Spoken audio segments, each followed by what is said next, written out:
அதெல்லாம் விட்டுட்டு ஏன் பப்ளிக் செக்டார் பேங்க்லேருந்து லோன் வாங்குறாங்க? ஏன்னா அங்கதானே ஆட்டைய போட முடியும்.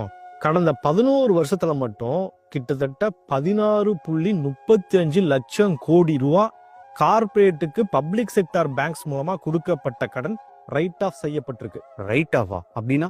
ஒரு கார்பரேட் கம்பெனி ஒரு பேங்க்ல கடன் வாங்குறாங்க. அந்த கடனை அந்த கம்பெனியால திரும்ப கட்ட முடியல. அப்ப அந்த கம்பெனியோட சொத்துக்களை அப்படியே ஏலத்துக்கு விடுவாங்க. இன்னொரு கார்பரேட் கம்பெனி அதை வாங்கிக்கும்.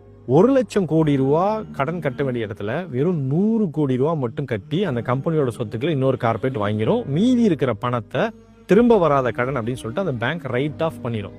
உதாரணத்துக்கு வீடியோகான் கம்பெனியோட கடன் 90,000 கோடி. அதை வேதாந்தா வாங்கிருச்சு. ஆனா அந்த கடன்ல வெறும் 5% மட்டும்தான் கட்டியிருக்கிறாங்க. அனில் அம்பானியோட ஒரு அக்கௌண்ட்டை முகேஷ் அம்பானி வாங்கிட்டாரு. இருந்த கடன் 54,000 கோடி. அதுல வெறும் 2% தான் திரும்ப கட்டப்பட்டிருக்கு. இவ்வளவு பெரிய கடனை கார்பரேட் கம்பெனிங்க கட்ட முடியல அப்படின்னாலும் 1 வருஷம் கூலிங் பீரியடுக்கு அப்புறம் பேங்குங்க மறுபடியும் அவங்களுக்கு லோன் கொடுக்குறாங்க. 2016ல அனில் அம்பானிய ஸ்டேட் பேங்க் ஆஃப் இந்தியா ஃப்ராடுன்னு டிக்ளேர் பண்றாங்க. ஆனா அதே வருஷம் ரஃபேல் போர் விமானங்களுக்கான ஒப்பந்தத்தை நம்ம கவர்மெண்ட் அவருக்கு கொடுக்குது. ஆட்சிகள் மாறலாம், அரசியல் கட்சிகள் மாறலாம், ஆனா பொதுமக்களோட பணத்தை பாதுகாக்க வேண்டியது வங்கி அதிகாரிகளோட பொறுப்பு.